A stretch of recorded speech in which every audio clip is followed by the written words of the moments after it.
Welcome to the Michael Rivero What Really Happened radio program. And welcome to our show today. It is Tuesday, May 11th, 2021, getting into the week here. We have a lot to talk about today, and as usual, we're going to do news until we run out of news. Then we're going to open up the phone lines for comments, questions, opinions, and observations.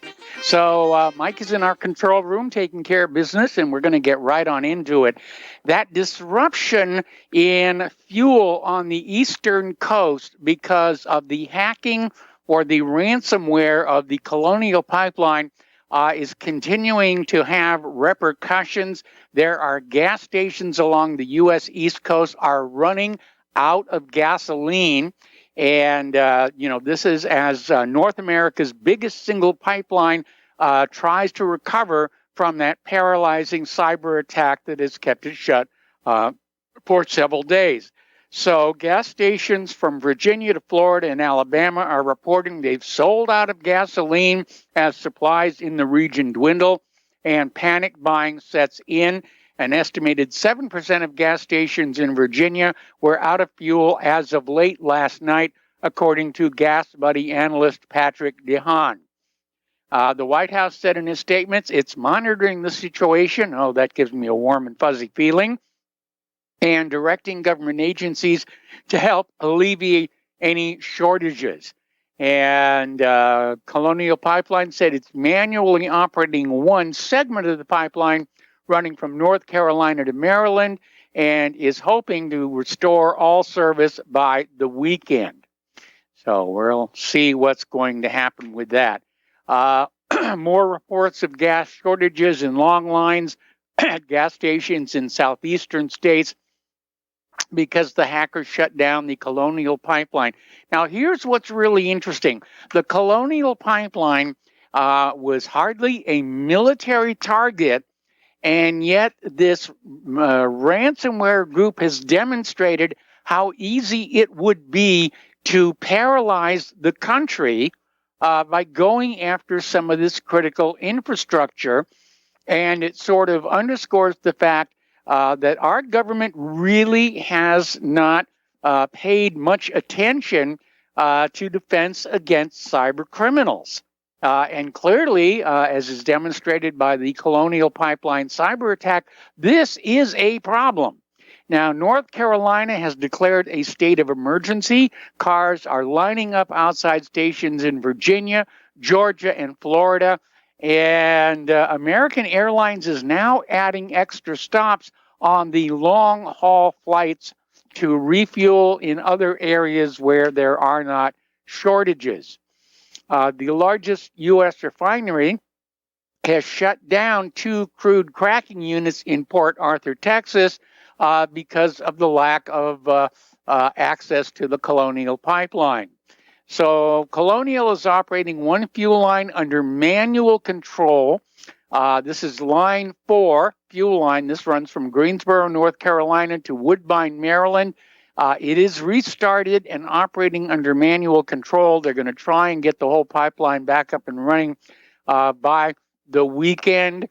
And they're saying their goal is for service to be substantially restored by the end of the week. Okay, story out of Domagood.com asking a pertinent question. Who else is being held to ransom? And they are reporting that hackers launched cyber attacks on more than 24 other companies across a range of industries after shutting down the Colonial Pipeline. And as I said, this underscores the fact that the United States government has dropped the ball when it comes to protecting us from cybercrime. We're absolutely wide open right now. We need a Manhattan Project scale effort to secure our national cyber infrastructure. Newt Gingrich has a little bit of a different solution. He is calling for Joe Biden to order the killing of those behind the Colonial Pipeline hack. And Newt Gingrich said Joe Biden should be authorized to order the killings of anybody overseas who was found to be behind attacks on America's infrastructure, describing the cyber attack as an act of war. And I'm actually finding myself in agreement with Newt. This is a serious, serious problem.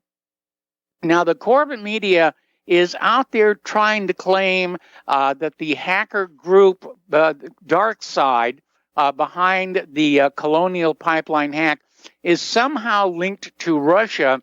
But according to this article coming out of NBC News, no less, Joe Biden says there is no evidence the Russian government was involved in this pipeline hack. So we're dealing with stateless organizations, stateless entities, not unlike international terror organizations, and they should be treated exactly the same way. All right, getting into other political news, House Minority Leader Kevin McCarthy has scheduled a vote tomorrow to oust House Republican Conference Chair Liz Cheney from her post soon after he endorsed Representative Elise Stefanik for the number 3 leadership spot.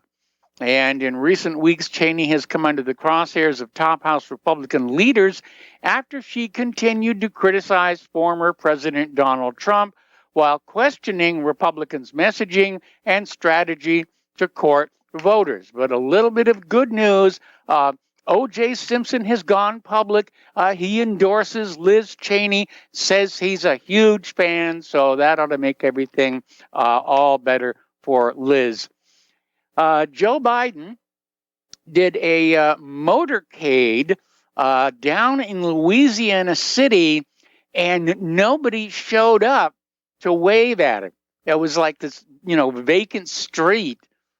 This, for what we are being told, is the most popular president in U.S. history with 81 million votes in the 2020 election. So a little bit of a discontinuity there. Speaking of politics and corruption, Paul Pelosi Jr. Is caught in a huge corruption scandal. This one about $180,000. And this article is saying that the more you look at Paul Pelosi Jr., the more you see another Hunter Biden. And Paul Pelosi Jr. was given no-show jobs for which he wasn't qualified in an effort to buy influence with his politician parent. So Nancy Pelosi's son Paul is also on the board of an energy company. He's also traveled to Ukraine for his work. And even better, Pelosi appears in the company's video ad. So the corruption continues. Getting on to the election fraud, it is turning out that Antrim County is becoming the second front in the war to expose the election fraud. We reported yesterday how One American News Network carried live the Zoom meeting between the attorneys and the judge on the hearing on whether to expand the audit or shut the case down. The judge is going to rule early next week on that. Meanwhile, it turns out some phantom votes have surfaced. 1,061 phantom votes have been found there. And officials in Antrim County initially reported voters chose Biden in the 2020 election, but tabulation errors were discovered and Trump was shown to be the winner. Now, the state and county officials are saying, it's human error, but 2 local citizens have filed a lawsuit contending the Dominion voting systems machine could have been used to manipulate the elections. Absolutely. Attorney Matthew DePerno was on the War Room and says what his team found in Antrim County, Michigan, they discovered the actual fraud that took place, and he is calling for an audit to take place in Michigan, just like that's going on in Maricopa County, Arizona. Over in Maricopa County, the officials are still refusing to provide the routers and passwords to the Senate auditors. According to an IT expert, they clearly do not want the public to know where the voting data was sent and when it was sent. And, pardon me, the Maricopa County Attorney's Office directed to the audit team in Maricopa County, explaining they just weren't able to provide the routers requested by the auditors, and they claimed they had shared all the passwords they had to the audit crew. And again, this, if it's true, given the benefit of the doubt, they didn't have any of the other passwords, then the election was not being run by Maricopa County election officials. It was being run by a private company called Dominion Voting Systems, whose slogan is, "We guarantee the results." Another witness has come forward. Jan Bryant was also on Steve Bannon's show saying that on election day, at one point, they sent everybody home and rebooted the entire election system, which sounds very, very suspicious. So Steve Bannon is out there saying, we're not going to stop. There's work going on 24/7 throughout the nation. It's all going to come out. And I certainly hope that's going to be the case. It's going to be an uphill fight. We can count on the Democrats and the corporate media to keep on denying that there was fraud in the 2020 election. They're going to claim it's all a gigantic GOP plot to discredit the election and steal the White House back for Trump. They're never going to admit they were part of the biggest election theft in U.S. history. Certainly the corporate media, looking at their dwindling audience numbers and the fact that nobody trusts them anymore, aren't going to admit they were part of the fraud last November. They're going to go down lying, as well they should. Down in Texas, their Attorney General Ken Paxton is getting involved after this video surfaced of an armed Black Lives Matter Antifa mob illegally blocking traffic in Plano, Texas. And the Attorney General is getting involved because of this Plano police officer who apparently was allowing Black Lives Matter to block the traffic. All right. Attorney generals or attorneys general from 44 states have sent a letter to Mark Zuckerberg not to create a new Instagram for under 13-year-olds, but Facebook is signaling they will move ahead regardless. The attorneys general said in the letter they were concerned about social media's effects on the physical and emotional well-being of children, the potential for increased cyberbullying, possible vulnerability to online predators, and what they called Facebook's checkered record in protecting children on its platforms. And the letters said it appears that Facebook is not responding to a need, but instead creating one, as this platform appeals primarily to children who otherwise do not or would not have an Instagram account. And they're describing this as a very shameful thing for Facebook to be doing. All right, let's talk about COVID-19. It's still out there. Story coming out of Zero Hedge. During the World Health Organization's Monday press conference, Maria Van Kerkhove, the scientist in charge of the agency's COVID-19 response, declared that COVID-19 variant B.1.617, which is the Indian variant, is a variant of global concern because the data is showing that it may be resistant to all the current vaccines. And I'm sure the pharmaceutical companies are already whipping up a new vaccine to sell us to protect us from the Indian COVID variant. Over in Europe, they're launching a probe from the Europe's drug regulator into the Pfizer and AstraZeneca COVID vaccines after reports of severe heart inflammation and a rare nerve degenerating disorder. Now, they're not 100% certain the vaccines are to blame, but there does seem to be a lot of close association in time. And they're looking at reports of Guillain-Barré syndrome among people who received the COVID-19 vaccine, and that's a common reaction to these vaccines. And so they're looking at this a little bit more closely. And that Guillain-Barré syndrome is a real serious neurological problem. Story coming on out of UNS.com, the COVAX-19 scorecard, bleeding, blood clots, and the whole 9 yards. And the article is saying there is now enough evidence to see a clear correlation with increased COVID deaths and the vaccine campaigns. It is not a coincidence. It is an unfortunate, unintended effect of the vaccines. And this is coming from Dr. Jancy Lindsay, who's a PhD, and they're asking the simple question, why would anyone allow himself or herself to be injected with a substance for which the long-term adverse effects are completely unknown? And that is the case with all of these experimental vaccines. They have not been through full safety tests. Actually, we're the safety tests.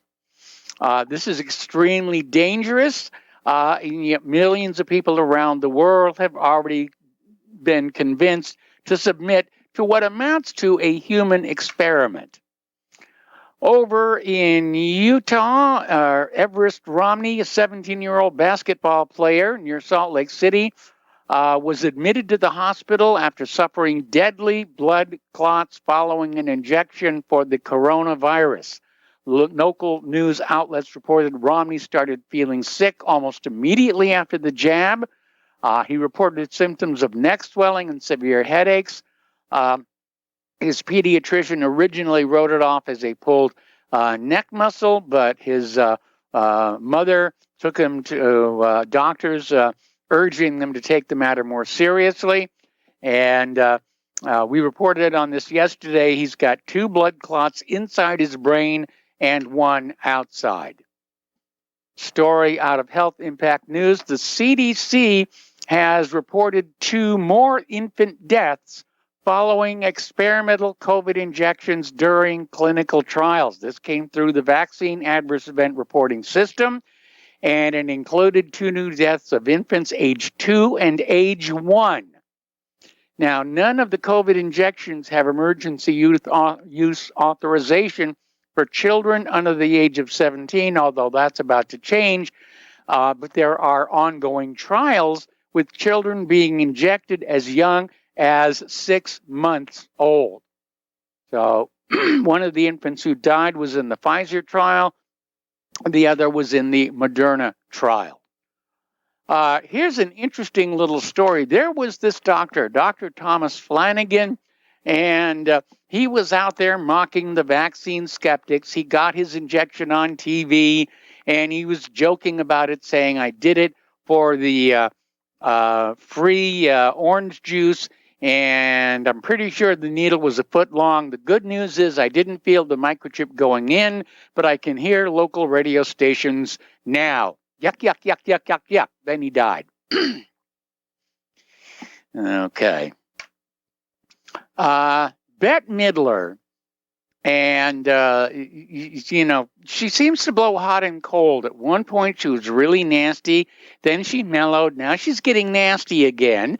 And Bette Midler is threatening students who do not get the vaccine with bringing peanut butter to school, which of course would be highly dangerous for children who have peanut allergies, peanut anaphylaxis, which is and of itself a reaction of the use of peanut oil as a vaccine adjuvant. Now, Bette Midler has 1 child of her own, a daughter who's 34 years old, and said, if my kid can't bring peanut butter to school, then yours can't bring the deathly plague. Vaccinate, or I'm bringing the Jiffy. I think that's really kind of nasty of Bette Midler to do, and it did draw a very negative social media reaction.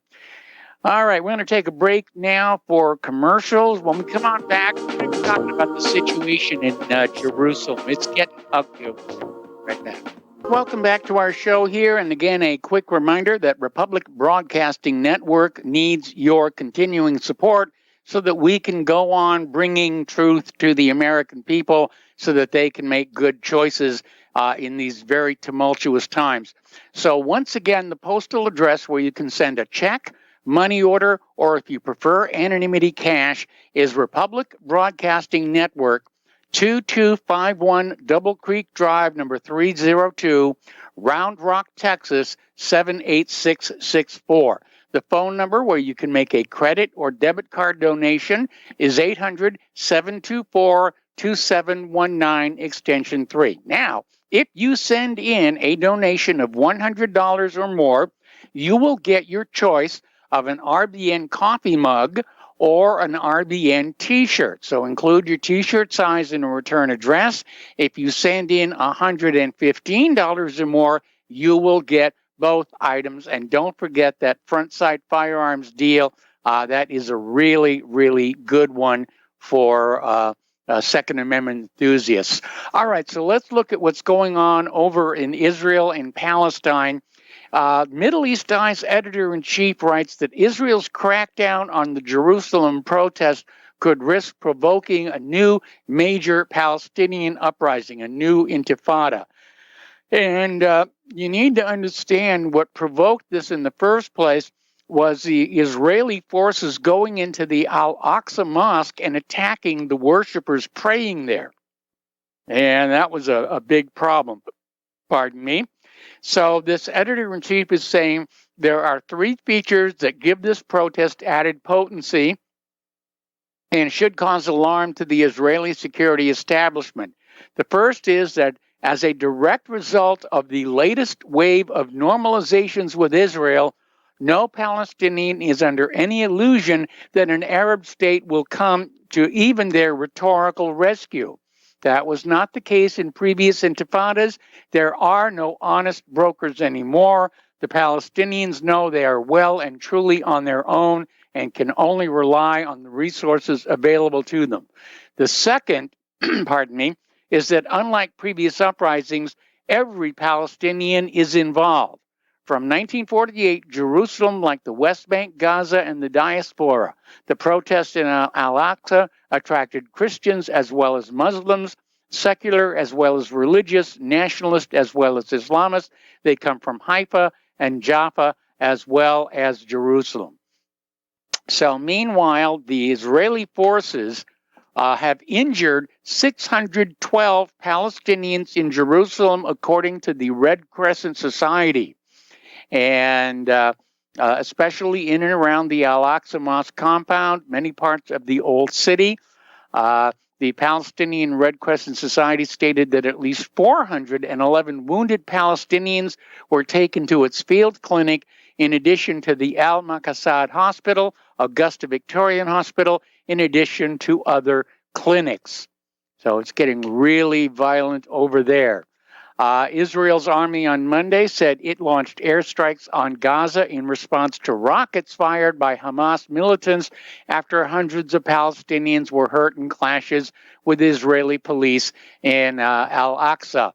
And Israeli army spokesman Jonathan Kornikas told reporters that Israeli forces had targeted a Hamas military operative, while Hamas sources in Gaza confirmed to Agent France Press that one of their commanders had indeed been killed. So Israelis were filmed celebrating last night on Jerusalem Day. This is when Israel celebrates the Six-Day War. And they were looking at the fire on top of the Temple Mount. Turned out to just be a tree that was burning, but everybody was celebrating and screaming for God to take vengeance on the Palestinians and erase them and their progeny from all of history. So what we have here is that Israel came on in, took the Palestinians' lands, bulldozed their homes, burned their crops, shot them, beat them, and imprisoned them, and now Israel is saying, how dare the Palestinians fight back? What is wrong with those people? Anyway. Story coming on out of Middle East Eye saying that the Israeli raid on the Al-Aqsa Mosque could, under international law, constitute a war crime, because attacks on cultural sites during armed conflicts are a war crime under a number of international laws and treaties, including the Rome Statute of 1998, which established the International Criminal Court at The Hague, declared that anyone intentionally directing attacks against buildings dedicated to religion, education, art, science, or charitable purposes or historic monuments was committing a war crime. And there would not need to be significant damage. The statute criminalizes the attack and not the results.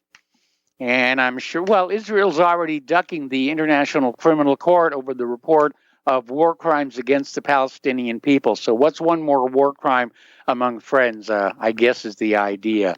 All right, we're going to take another break for commercials here. And when we come on back, more about the Jerusalem crisis. And welcome back to our show here. We're talking about the Jerusalem crisis and the possibility of a new intifada happening right now. And so I'm looking at this story that came on out of antiwar.com where Israel is telling the United States to stay out of the crisis. The U.S. has expressed their concerns over the situation, but the Israelis don't want to hear that, and told the U.S. not to meddle in the crisis. And the United States said, yes, sir, yes, sir, yes, sir. And not only that, the United States vetoed the UN Security Council from releasing a joint statement on the ongoing violence against the Palestinians in East Jerusalem. And diplomatic sources claim that Norway's mission introduced a proposal for a joint statement urging Israel to stop the looming evictions of Palestinian families in the East Jerusalem neighborhood of Sheikh Jarrah, which is a major sticking point. The statement would have also called for restraint and respect for the historic status quo at the holy sites, and Israel didn't want to hear that either. Story coming out of Blacklisted News, Instagram and Twitter have been deleting posts about the situation in Palestine when they got called on it. They are claiming it was a technical error, it was a glitch. Really, we're not trying to censor news about Palestine. It was just, this very strange computer, problem that for some reason was only picking on posts about Palestine here. And if you believe that, I have some of Saddam Hussein's nuclear weapons to sell you. Meanwhile, in other parts of the Middle East, Israel has attacked Syrian territory at least 3 separate times last week. The Israeli government is declining to comment. Now they have hit a target in the Golan Heights in a rare daytime attack. And again, their policy is not to comment on the attacks in the foreign press, but they're out there just bombing people. Little bit of good news here. Over in the Knesset, Yesh Atid, let me repeat that, Yesh Atid leader Yair Lapid and Yamina chief Naftali Bennett, are looking at signing a coalition agreement within a day. This would bring to an end the prime ministership of Benjamin Netanyahu. And this is definitely going to iron out the last kinks in the divvying up of ministries between them. And so Netanyahu may finally be out of power and facing his corruption charges. Story coming on out from Global Research up in Canada. Pardon me. The Office of the Inspector General at the U.S. Agency for International Development has concluded that U.S. aid to Venezuela in 2019 was not fully allocated to the country. It was part of the mechanism to unseat democratically elected President Nicolas Maduro. Ooh, imagine my surprise at that one. And the findings, which were known last Thursday, belong to a report published on April 16th, titled Enhanced Processes and Implementer Requirements Are Needed to Address Challenges and Fraud Risks in USAID's Venezuela Response. Boy, that's a mouthful. The report highlights that the shipment of U.S. supplies responded in part to the Trump administration's campaign to put pressure on Maduro rather than simply provide aid to Venezuelans in need. Okay. Now, over in Great Britain, they have announced a new voter ID law because they don't want to see U.S.-style election fraud in their future elections. They're looking at the scale of the fraud in the last U.S. presidential election. And so now the United Kingdom says a photo ID will be required to vote in the general elections. And this proposal is will be included in the Queen's speech to Parliament. Actually, that happened today. And Britons will have to show photo ID to vote in future general elections. This is likely to be confirmed by Parliament. And they're saying this action is meant as a means of tackling fraud. Critics, who are the ones who often benefit from voter fraud, are claiming it could deter poorer and ethnic minorities from taking part in democracy. Well, I don't see how that's going to happen because anybody can get a photo ID. You certainly need one to, to operate a motor vehicle. A U.S. warship, a U.S. Coast Guard vessel, and again, I don't understand what part of the U.S. coast is over there near the Strait of Hormuz, but in any event, a U.S. Coast Guard vessel fired 30 warning shots after 13 Iranian-armed speedboats came within yards of 7 American military vessels in the Strait of Hormuz. This all took place yesterday.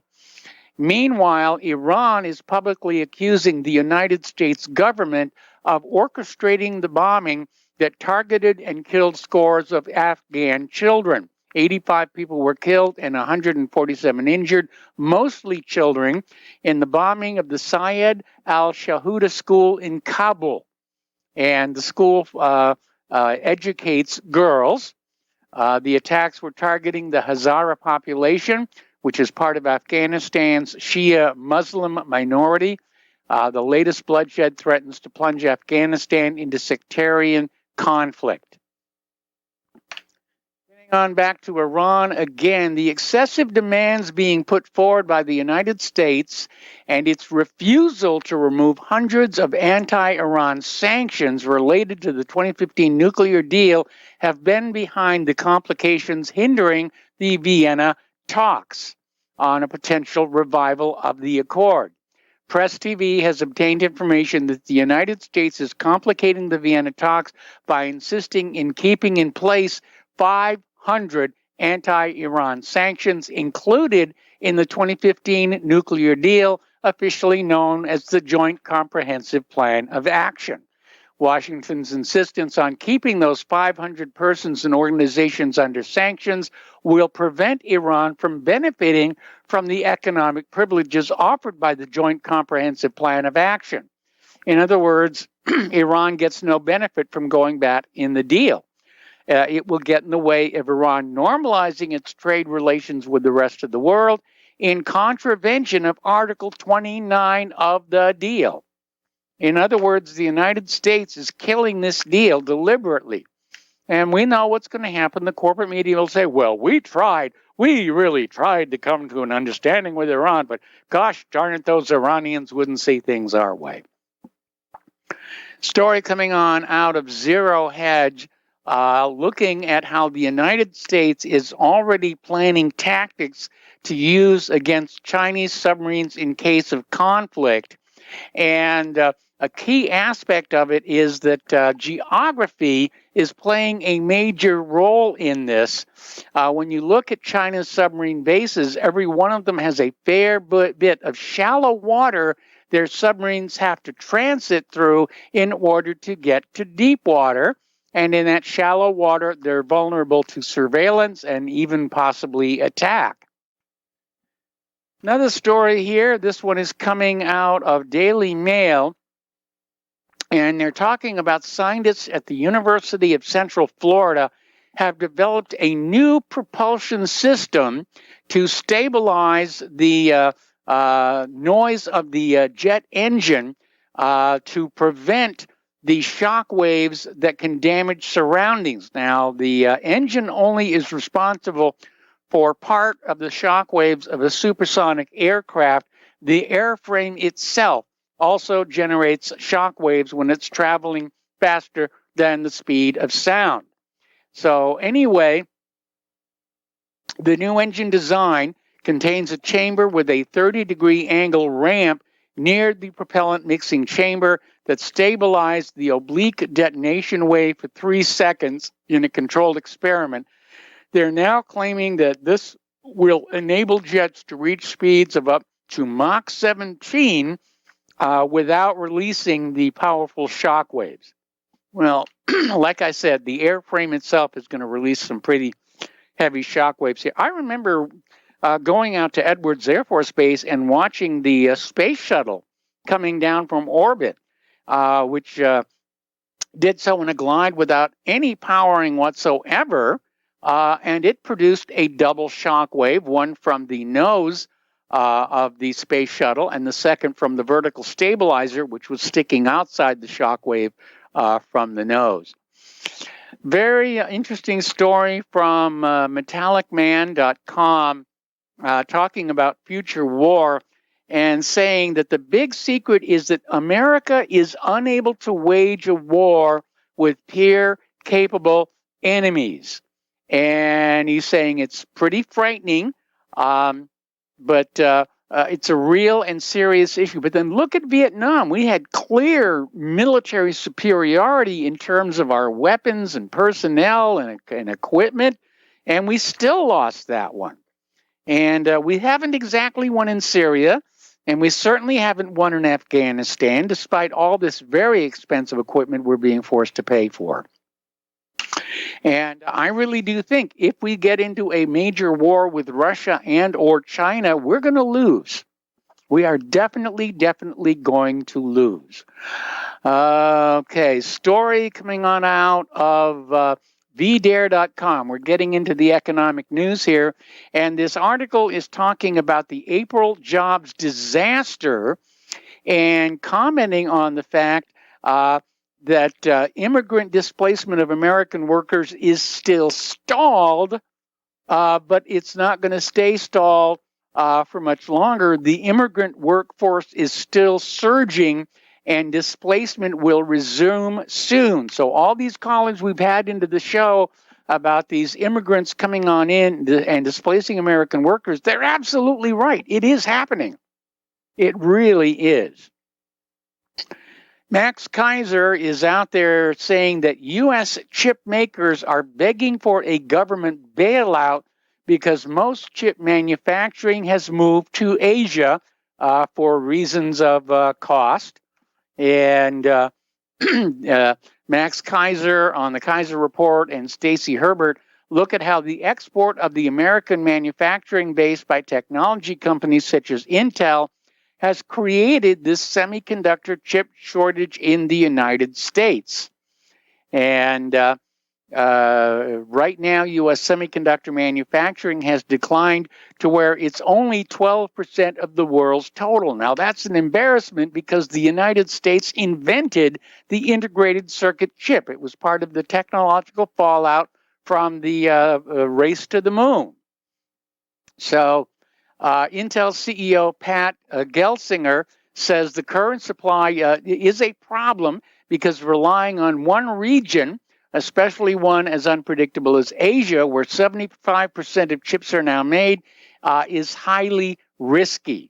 And they're absolutely right. And maybe this is a classic case where the government needs to subsidize a new American chip manufacturing industry and regain that technological edge.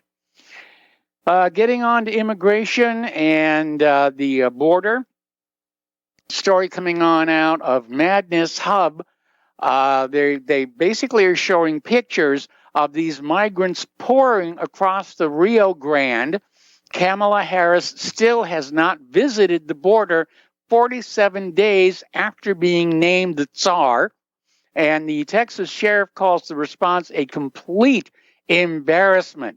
There was a story about how a rancher in Texas found 7 young girls, like age 7 or so, on his property, and he's predicting that when the summer heat really hits, there are going to be a lot of these abandoned children who are just going to die out there. Okay.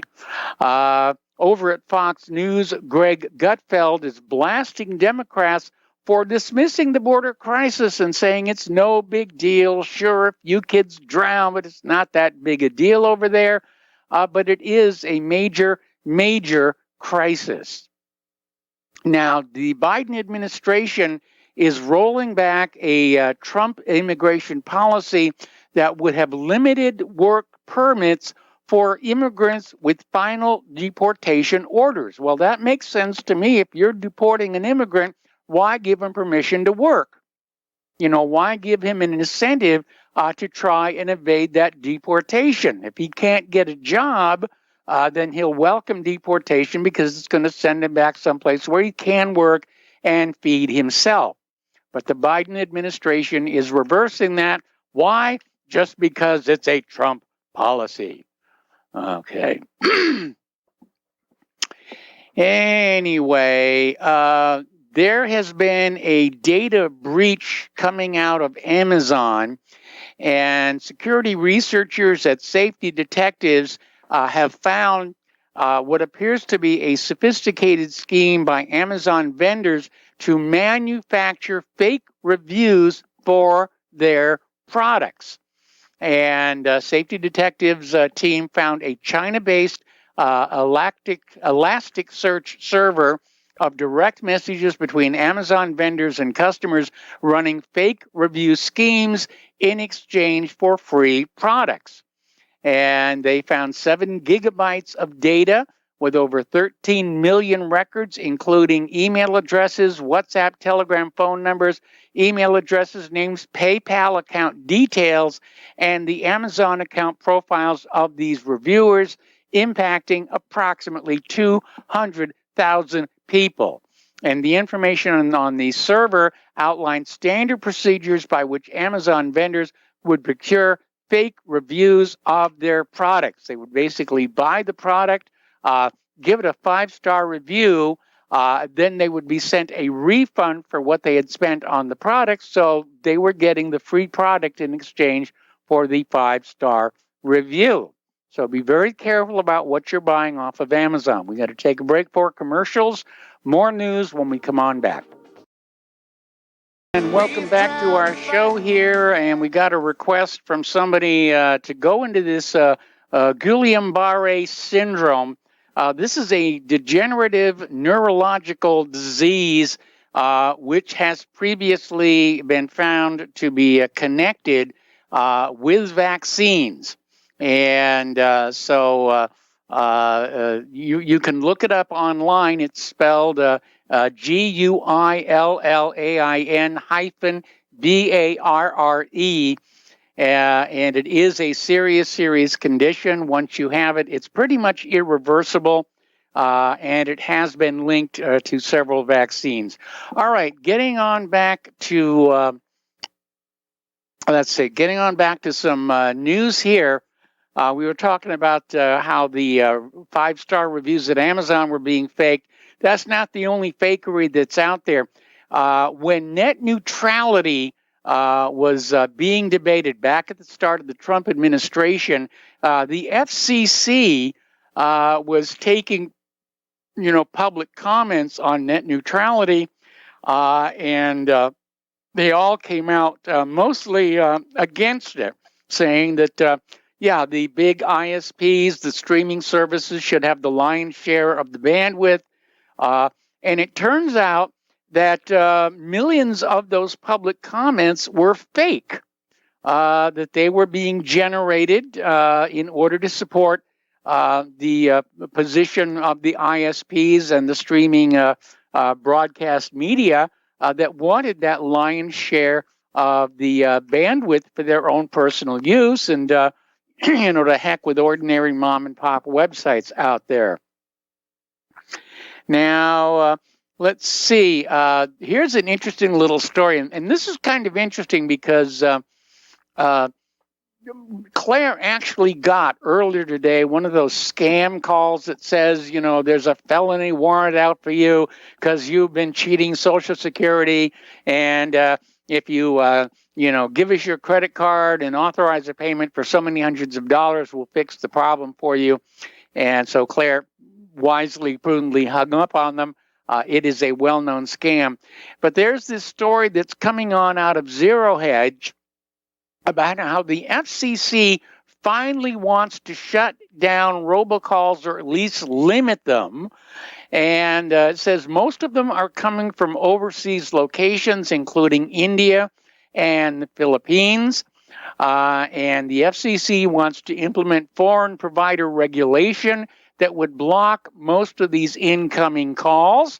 AT&T, Verizon, and T-Mobile say, yeah, this is a really good idea, but let's not quite do it now. And the reason for that is simple. They make money off of all those calls. Once they're inside the American system, they're getting a share of the revenue from those phone calls. Okay, we're going to take a break for station identification. We're going to open the phone lines, area code 512-248-8252, and we'll be right back. Welcome back to our show, hour number 2. The phone lines are open, area code 512-248-8252, and we're going to go to Tom in Florida. Hello, Tom. Welcome to the show. What's on your mind? Yeah, good day to you, Michael. Good day to you, Mike. Mike, what's on my mind, and before I want to talk about what Peter had said yesterday, very good call, and Kelly, what I want to say is this, Mike. Mother's Day weekend is past, okay? Mother's Day weekend is past. Chicago, 28 shot, 6 dead, 4 in critical condition. So, Mike, let me ask you a question. What's going to happen on Father's Day? This was Mother's Day. What's going to happen in all these cities on Father's Day, Mike? New York, Philadelphia, Chicago, Atlanta, Miami. What's going to happen on Father's Day, Mike? Every weekend, all we hear is how bad Trump was in BLM. Listen, Mike, this is insanity. This is utter insanity. 207 murdered in Chicago since January 1st, Mike. Look at the FBI statistics. Yes. Online, can look it up. Look at all the shootings. Every weekend, Mike, Atlanta. Here in South Florida, Aventura Mall had a big shootout. 6 wounded. Black Afro-American shoots. If it would have been white guy, they would have put it all over the news, Mike. All over the news. It would have been on MSLSD. And every one of these CNB criminal communist broadcasting, every one of these Zionist networks that Peter was talking about yesterday would have had it splashed all over the place. It would have been a white guy. Yes. Mike, it's insane. This murder insanity. And this bumbling buffoon we got with this immigration. Before I go on that, I want to go back to what Peter said. Peter's absolutely right. How is 2.5% of the population of the United States controlling all of our dictate when it comes to our media? The Zionist. It's filth. Yes. It's absolute filth. Fauci's filth. It's all filth, Mike. That's what it really is. It's filth. And like Kelly said, we're a spark away from an all-out civil war. A spark away, Mike. Let's get real here. Let's get real about all this nonsense. Illegal immigration. These people ain't coming here to compliment us. They're coming to eat our lunch and take our jobs. Not enough of this nonsense. A bumbling buffoon Biden should be held for treason against the Constitution of the United States of America. He is a lying, bumbling buffoon, dirty Irishman. That's what he is. He's a dirty Irishman. He's not a good Irishman. He's a dirty, bad Irishman. Bad Irishman. Okay. And that's how they're treated. He's Mike. Let's be honest, look, Mike. Peter said it. Who is controlling Joe Biden? Who's controlling a 78-year-old man who's got a 98-year-old brain, Mike? Let's be on the real here. Let's be real about this, Mike. They stole the election. We know that. Okay, England's Britain's proven that right now that this election was stolen. But Mike, now here I'm going to go on immigration in a minute. But before I go there, again, Mother's Day, all these shootings. Father's Day, we don't know what's going to happen on Father's Day. It's going to be unbelievable, probably. And it's like that every year. But, Mike, Chicago, Atlanta, Philadelphia, Baltimore, this is going on and on. And, Mike, all we hear is how terrible whites are. What in the hell has happened here in our country, Mike? And we're the majority? We're supposed to be the majority here, like Kelly said? We're not the majority. We got to start acting like it. We're allowing the asphalt to tell the gasoline what to do. And it's got to desist at all costs right now, here and now, Mike. And every one of your listeners or callers should say, hey, I'm going to do everything I can. Call your congressman, call whoever you got it, your commissioners, whatever. Enough is enough. I told you here in South Florida, Mike, the whites have been neglected to nothing. Matter of fact, if you're a white American, you try to get a job in Dade County, it's almost impossible. You're better off being an illegal alien, Mike, making $100,000 a year.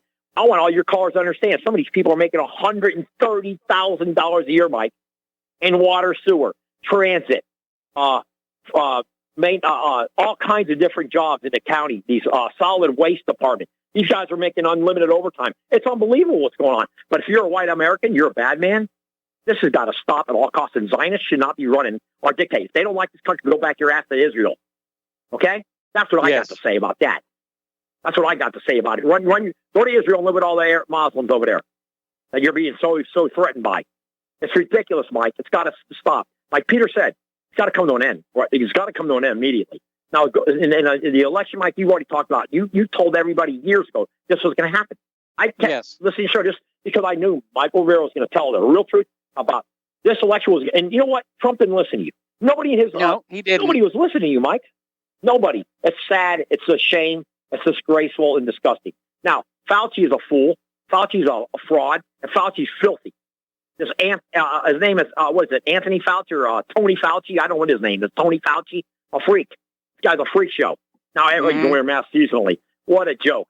Now, Mike, and one guy the guy from Jersey calls in and talks about masks today. That would be wonderful. But you know, Mike, and then Kelly was right yesterday what he said. But now, Mike, here's what I really want to get talking about. This illegal immigration, Mike. Listen to this, and then I'm going to go on Matt Sludge, what he said today on his website.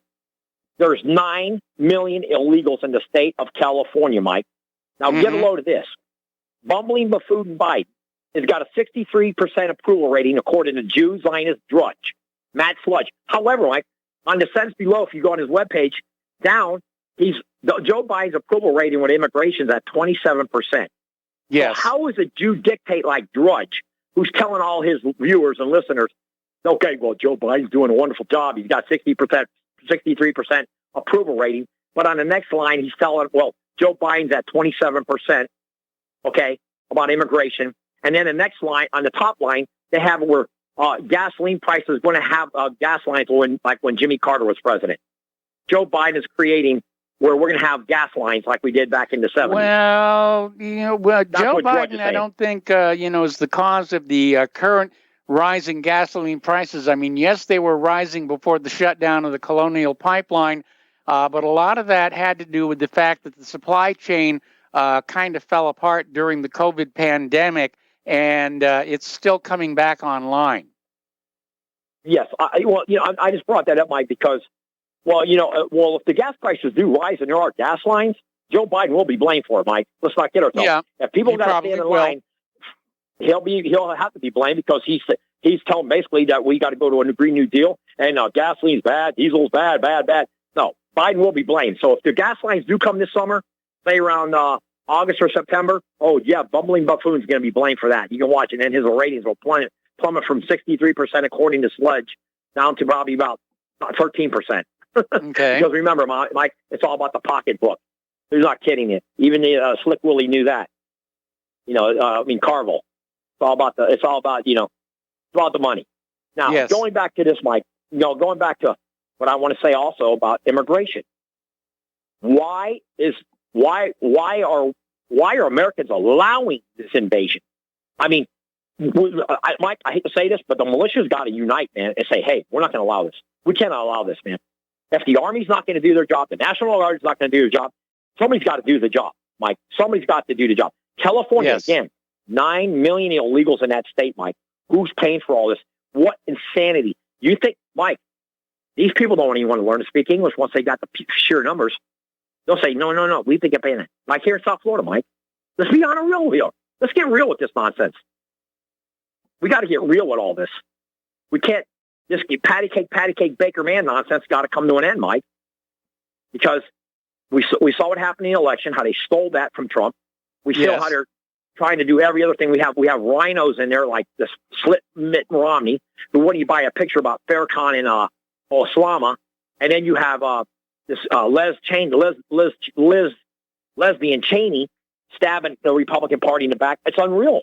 all the rhinos, Mike. It's just it's horrific what's happening It in our looks like country. Liz Cheney's going to be giving her, ticket to the back row of the House tomorrow. Fantastic! I can't wait. Yeah. I hope she goes Democrat. I did see Mike in Virginia. I think they got a good Republican candidate. I forgot his name. I forgot. Supposedly he won the nominee, so he has a good chance to take that Northam out. But that's another buffoon.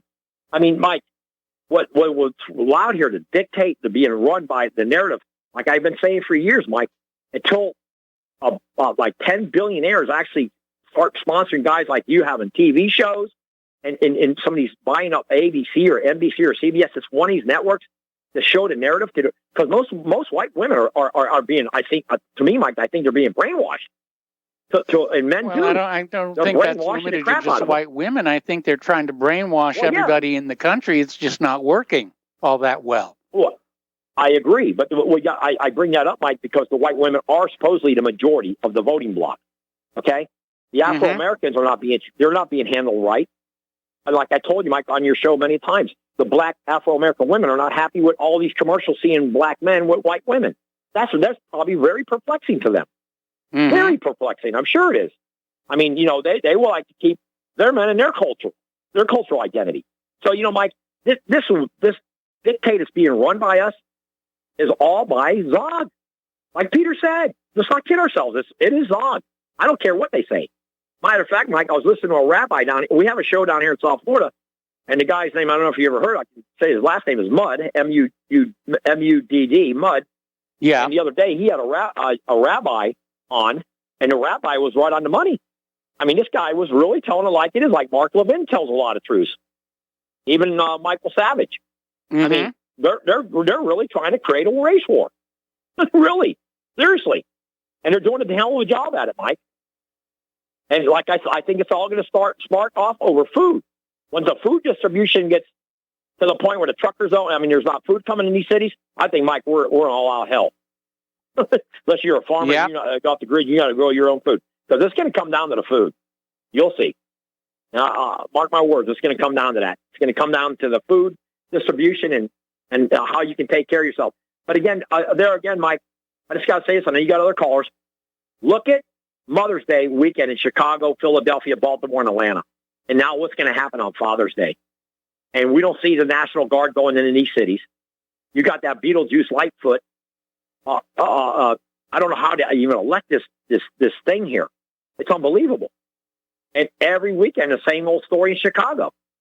And they have such strict gun laws. Mike, how is this happening? And that's not even talking about all the... Mike, did you see the thing about the fentanyl they just busted at the border? Yeah, I saw that. Cocaine? It's a huge amount of fentanyl. Yes, and cocaine. It's unbelievable how much drugs are pouring into this country. And, I could go on and on about that, Mike. But, these demon rats, they keep still electing these people that are blowing their cities away. I mean, the rioting, Mike, the rioting alone that they've done last summer was in the multiple billions of dollars. And they're talking every day. They're talking about, the resurrection at the Capitol.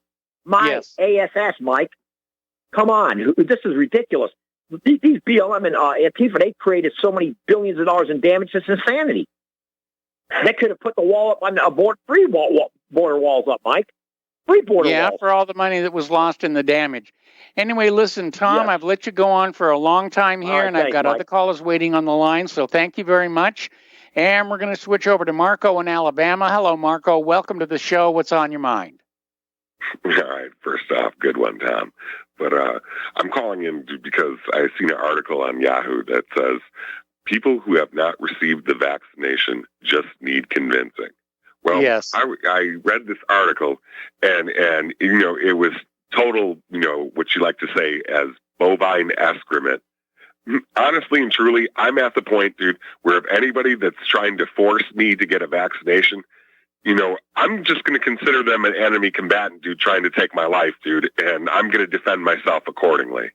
Because if they come knocking on my door, I've already told my wife, that, this is a day, dude, where me and you might have to make the choice, dude, that we're going out in a blaze, dude, because I'm not taking this vaccine. And if they mean by convincing, by threatening me in the streets or anything like that, I ain't putting up with this crap anymore. I am not going to be one of these panty-waist-dude Republicans, man, because I wasn't even a Republican to start off with.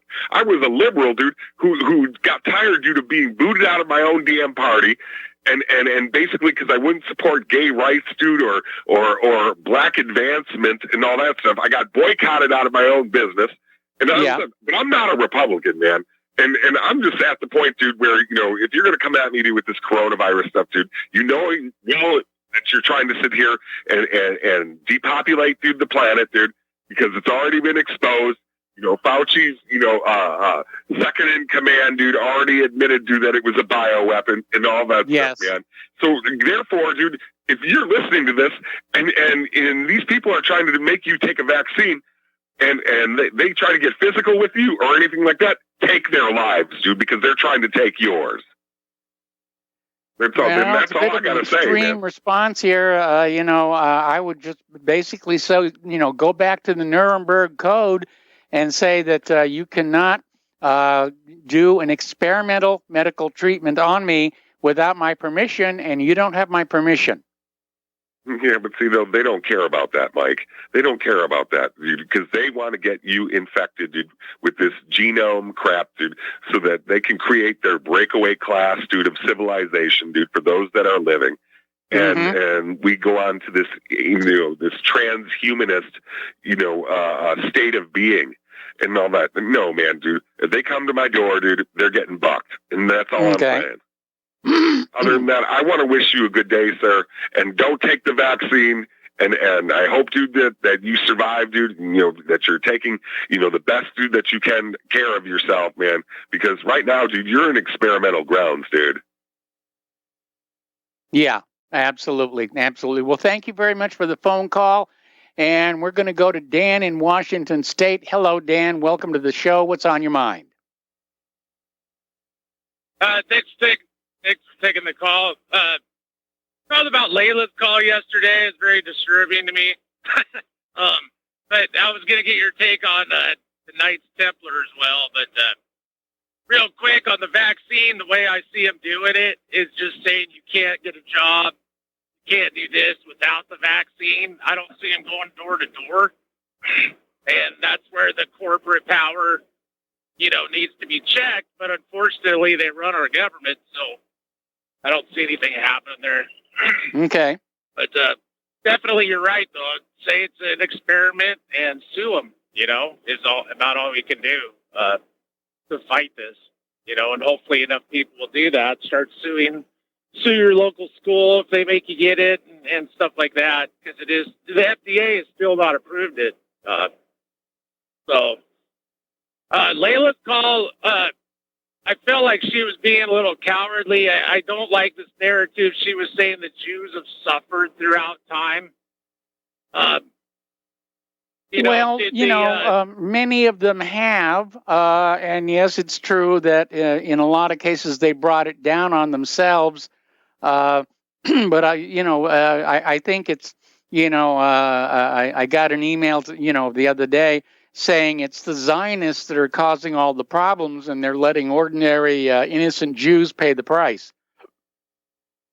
Well, I disagree with that. We've had this discussion on Stormfront stuff because, not all Jews are involved. So when you say the word Jew, I consider myself a scientific bigot. I'll be right. If you just say Jew, you're right 98% of the time, but you got to admit you're wrong 2% of the time. So, but that's Zionism. That is a problem, but it's a symptom of Jewish supremacy, in my view. Or you could say Jewish supremacy is part of Zionism, but a lot of, 95% of Jews support Zionism. And a lot of the ones that don't, and I wrote down Amy Goodman on NPR, Noam Chomsky, that they pretend like they're against Zionism and they attack white people all the time. They attack what they do is pretend like they're anti-Zionist to control both sides of the story, right? It's full spectrum control. So they're still Jewish supremacists. They're the ones going around blaming white men or Nazis for everything, and then they're still pushing a false narrative. But then they'll be against Zionism, But they're covering up for Jewish supremacy here in America, as far as the Federal Reserve System, the control of the media. So if you talk about like control of the media and the Federal Reserve System, they will be the first ones to call you a Nazi, right? Yes. There are a few good Jews, like Gilad Otzman, Brother Nathaniel, and the Jews I've met in my personal life, I've liked all of them, and I've made more money than them. It's not like they're all part of this power structure. But I would, at this stage, I just blame all Jews. Okay, well, Dan, we've hit a commercial break here. And thank you very much for your opinion and your phone call. We're going to let you go. And we do have lines open, 512-248-8252, and we'll be right back.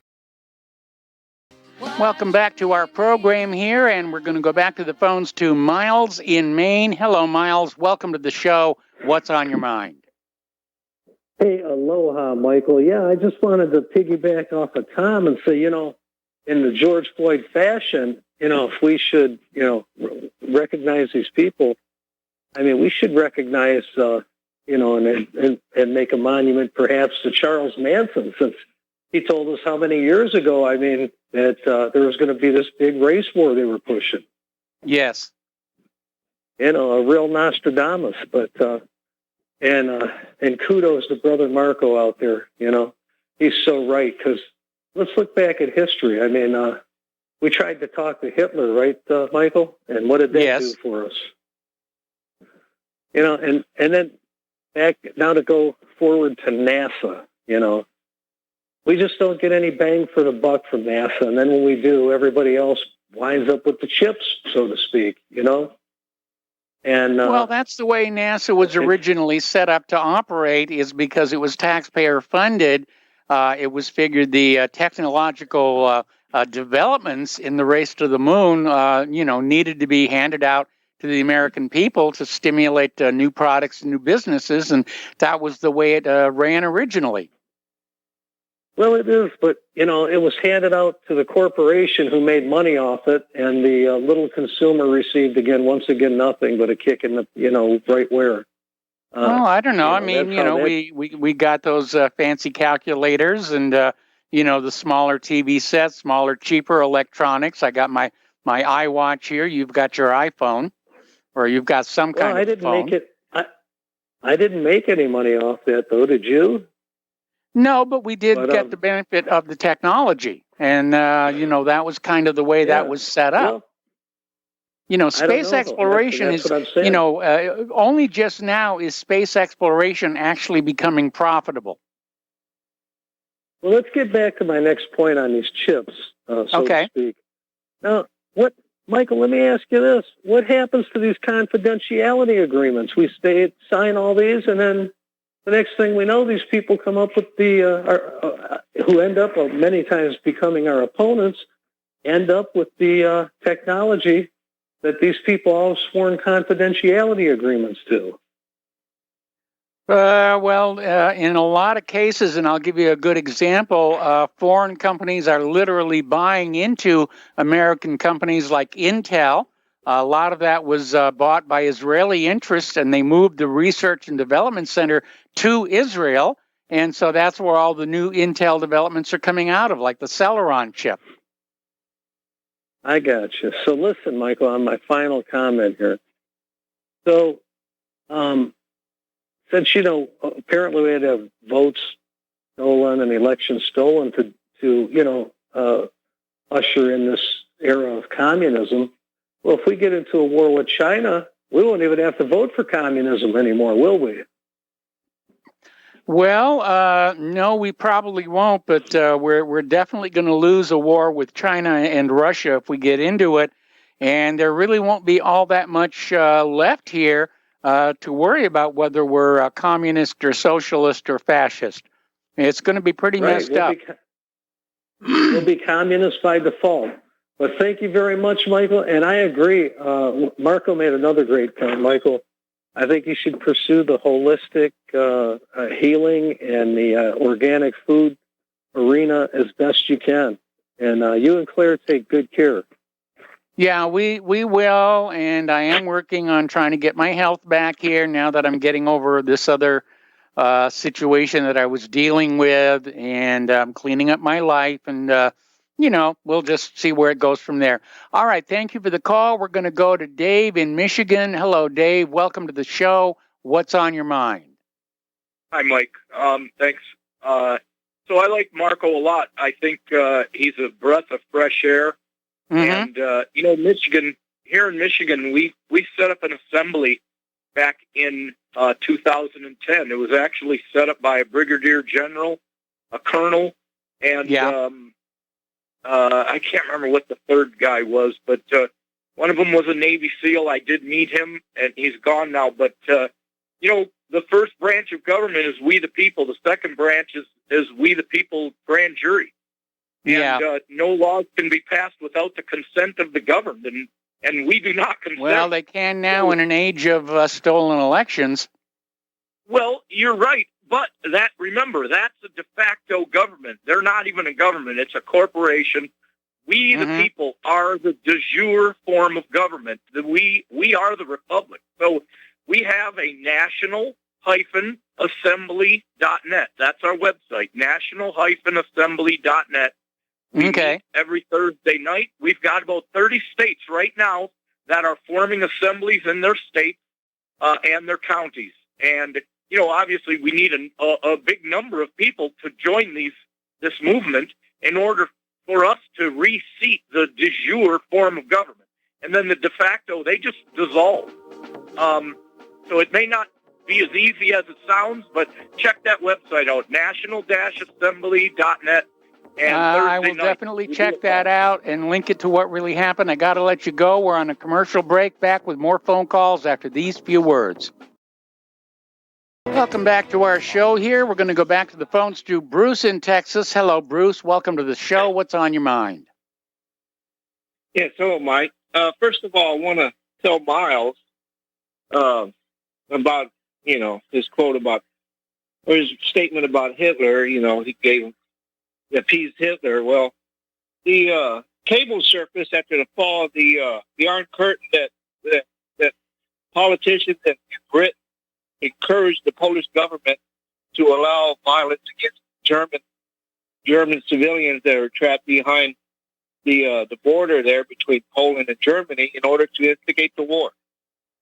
And so Hitler responded to that. He was kind of duped, or he was kind of naive, and maybe had too much political pressure at home to respond.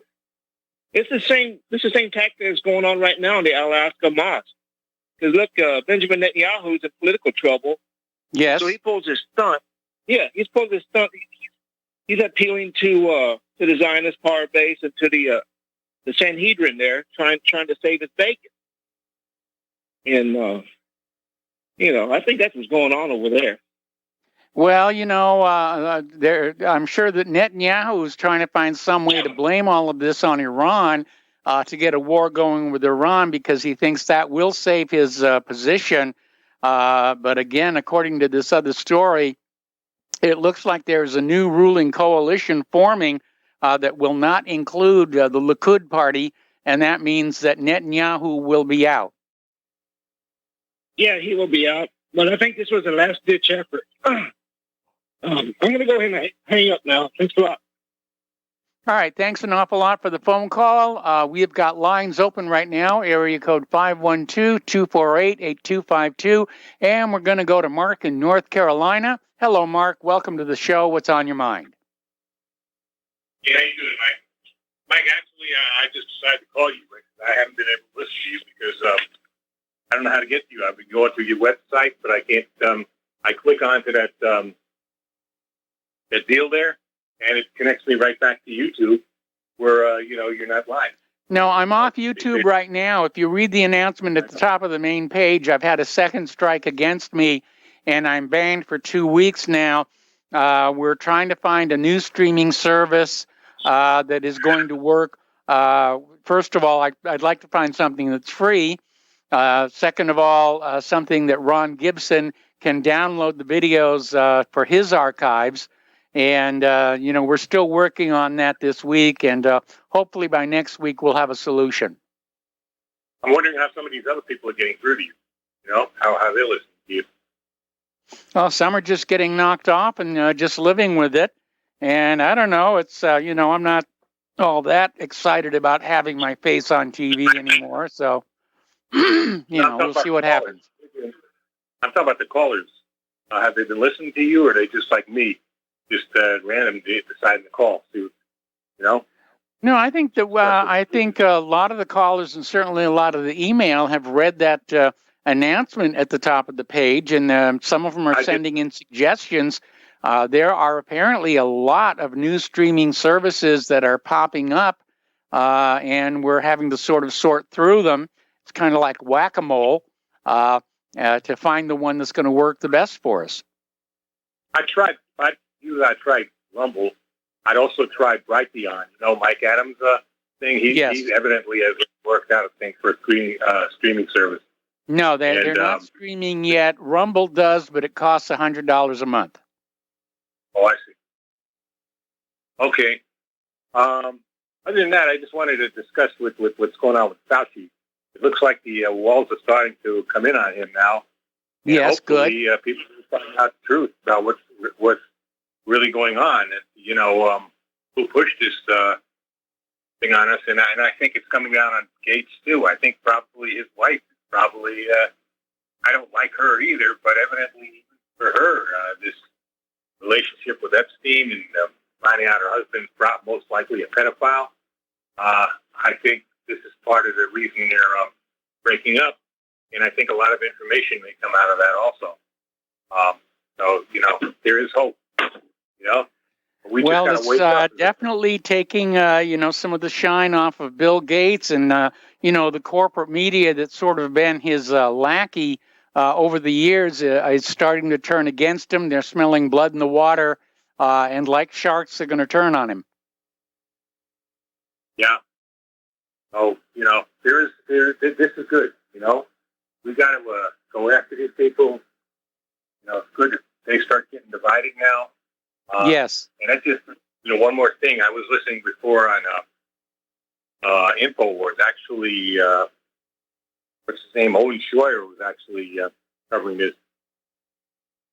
I love Texas. I think it's the greatest state in the country. But I think Texas got to realize they've got to get rid of this clown that they have as their governor, because he's very shaky, very weak.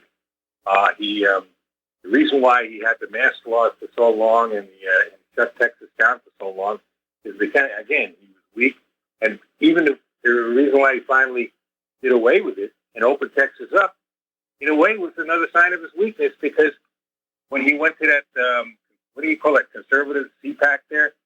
Yes. He was DeSantis and Governor Noem of South Dakota made him look like a fool, and he did, which is good, of course. And he unlocked the state again, but he evidently, he's got a lot of these businesses come in, and they threaten to leave, because there's now a bill in Texas to make sure that a child cannot perform any kind of a sex altering operation in a child. All right. Yes. And this is in a decent world, that would be that would be par for course. I mean, obvious. As far as I'm concerned, any doctor who would do something like that should probably be given a quick trial and taken out and hung in public. And the parents. Well, at the very least, I think they ought to lose their medical license. I mean, that to me, that's that is surgical child abuse. Yes, and it's a direct violation of the Hippocratic oath: "Thou shalt do no harm." So I mean, that's not actually in the Hippocratic Oath, but it is in some of the other writings of Hippocrates. Okay, but anyway, he's threatening to veto that bill, and he's trying to slow it down. Doesn't even get in front of him, because he's afraid of the Silicon Valley scumbags that have come into his state that he actually encourages. you don't encourage people like this to come into your state because they're not going. You're not going to get the type of people you want. You talk about illegal aliens coming in and threatening the votes and all that, threatening the current blue. I think these people coming in from California and New York, especially from California, are more of a threat to turn the state blue. Right? They come in and they bring their disgusting habits with them and their disgusting ways with them. And especially when these businesses like Silicon Valley, you bring in, you bring in Apple, you bring in Facebook, Twitter, whatever else, you're asking for trouble. And then he gave that stupid speech there in front of actually not even have the American flag there, but have the Israeli flag in front of him. He gave that speech about Gab being anti-Semitic, and they have no use in Texas for Gab because they're anti-Semitic. I mean, this guy's a moron. At the best, I can say he's a moron. He's definitely very weak. He doesn't know how to deal. He doesn't know. He's out of touch with most of the people in the state. And they need to, I'm hoping they get Alan West to primary him in. I think he's up for election in 2022. I hope Alan West, Colonel West, there, challenges. He's the head of the Republican Party now in Texas. The guy is a great patriot, super patriot, and a really good person. I hope West challenges him and becomes the next governor there.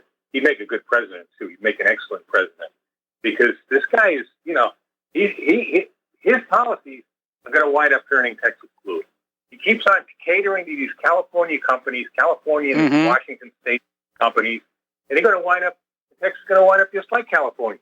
That's what happened to California. California used to be a great state, best in the country actually, and look what it's turned into.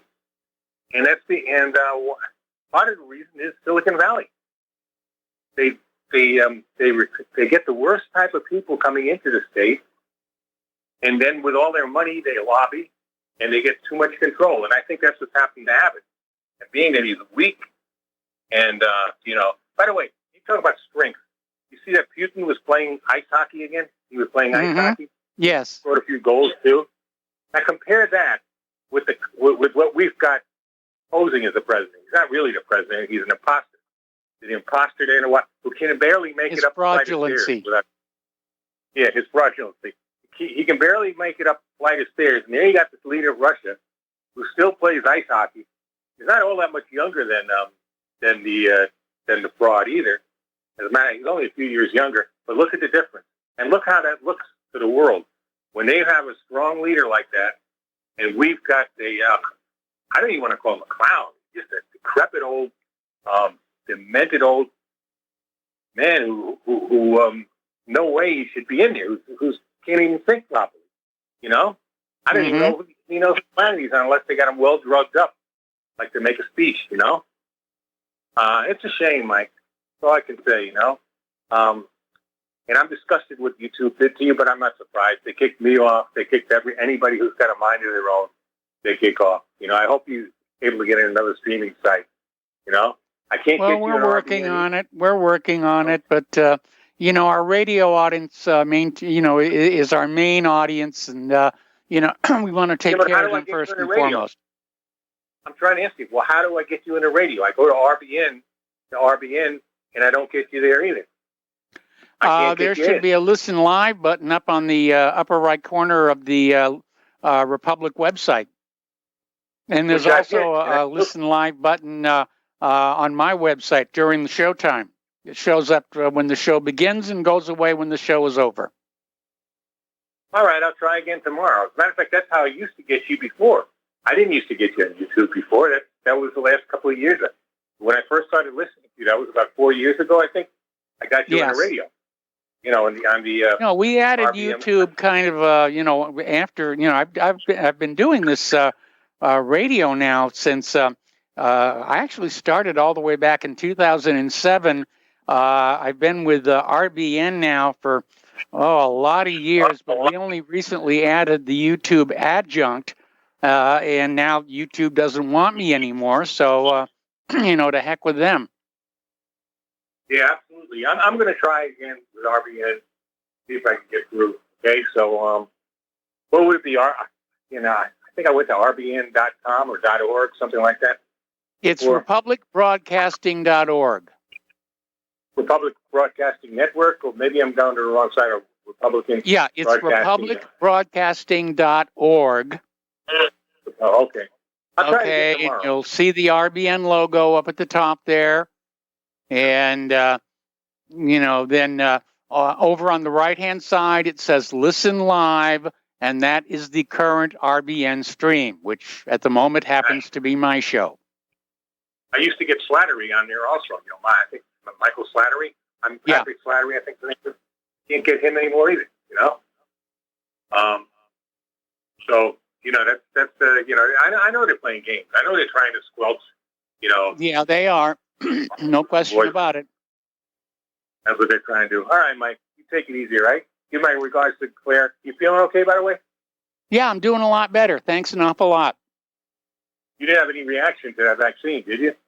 It kind of knocked me out for 2 days, but that was about it. Claire had no reaction at all. Mostly I'm dealing with the aftermath of, the situation I was dealing with last year. But I'm definitely, getting over that. And, okay. All right, Mike. Take it easy, all right? Bye. All right, thanks an awful lot. We're going to go to Daniel in North Dakota. Hello, Daniel. Welcome to the show. What's on your mind? Hey, Mike. So anyways, you guys were talking about the streaming stuff. And I know that a bunch of people signed up from RBN over at my website, Social 1776. But I wanted to invite you to sign up for our video platform over there. I'll send you the link. Really? Would you give me that? Give me that URL again. It's video.social1776.com. Okay, I have video.social1776.com. I will definitely check that out and look at that. Also, I got an email reminding me that the RBN audio feed is also on TalkStream Live. So you go to talkstreamlive.com/program/RBN and you can listen to the streams on that website as well. So we're kind of all over the place there right now, but I'm definitely going to look at your video platform and see what we have there. Anything else you want to share with us? The other thing, the other thing that I wanted to tell you about was that Dr. Group, he's a friend of Dr. Sherry Tenpenny and all these alternative doctors. He was talking about using iodine to shut off those prions in your body, and it actually helps detox this vaccine. And if you look up on the Power Hour on 420 on Daniel Brinkman's show, Dr. Group had that program. I'll also send you a link for that because I think it would really help a lot of people.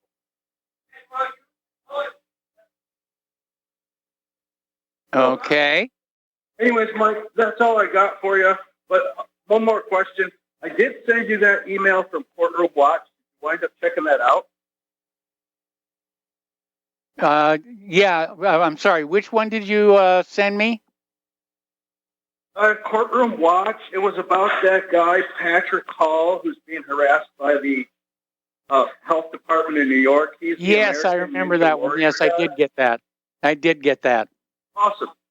Good deal. I'm going to have Patrick give you a call one of these days because I think he could really use a spotlight on that, really. But, hey, Mike, anyways, I'll send you those links, and I'm sure I'll talk to you again soon. But God bless you, brother. All right. Thanks an awful lot here, and we got to take another break for commercials. We got another caller waiting on the line, and we will be right back. And welcome back to our show, last segment of our program today. And before we take the phone call, I want to share a little personal anecdote with you. We're in a very rural region here, and a lot of our evening entertainment is watching the local wildlife, in particular the white-tailed deer. And a little bit of a surprise, it turns out we have an albino deer in the area that showed up in our backyard the other day and got captured on the trail camera. So that's what we do for excitement here in Christmas Lake Village. Okay, let's go back to the phones to Walter in North Carolina. Hello, Walter. Welcome to the show. What's on your mind? Hi, Mike. I'm a big fan. I've been listening since around 2014. I never thought I'd call in, but I've been a huge fan of yours. Yeah, I first started off listening to the Rob Gibson channel back in, I think it was 2014. Yeah. And because I got back into Alex Jones. I used to listen to him in the 90s. Anyway, I'd see your picture come up on his channel. Like, who is this guy? Like, is he running from his garage? Because I was used to Alex Jones at the time. It was all, with the stage and props. And then I got to listening to yours, and I quit listening to Alex once he got with Trump. He was against the system, and then he became a part of the system. He became biased, though. But anyways, I've been just hooked to your show ever since. And I wanted to call in just to tell people how I listen to your show. There's an Android app called Simply Radio, and you can search for RBN channel. That you can listen to live. But the days I can't catch you live, I go to DuckDuckGo, and I type in What Really Happened with a space, and then podcast.apple. And they keep an archive of your show every day. So you can just, you type What Really Happened through DuckDuckGo, and it'll be the second result because there's someone else that has a show called What Really Happened. But it'll be there, and they archive your show, the podcast.apple. So you type in What Really Happened. Wow, that's a little bit of surprise. I was unaware of that. I thought Ron Gibson was the only one keeping the archive. Well, as soon as we get back on streaming, we'll hopefully be back in there. But I'm trying to sign up right now for this Video Social 1776, and it says it's supposed to be sending me a confirmation email for my new membership, but it's not showing up is the problem. So I don't know what's happening there. Yeah, okay. And I love you both, and Claire, and I wish you guys the best of health. And thank you for accepting my call. Well, thank you very much for the phone call here. And we're almost to the end of the show here. So a little bit of news here. Twitter is in hot water again. There is a second child pornography lawsuit filed against them by an underage victim. Twitter is trying to defend themselves, citing protections under Section 230 of the Communications Decency Act. That 230 section has got to go. And isn't it interesting? Social media is okay with child pornography. They just don't want you questioning the vaccine safety. And there's the music. Time for me to get on out of here. Stay tuned for John Stedmiller. I'm sure he's got lots of interesting things to share with you.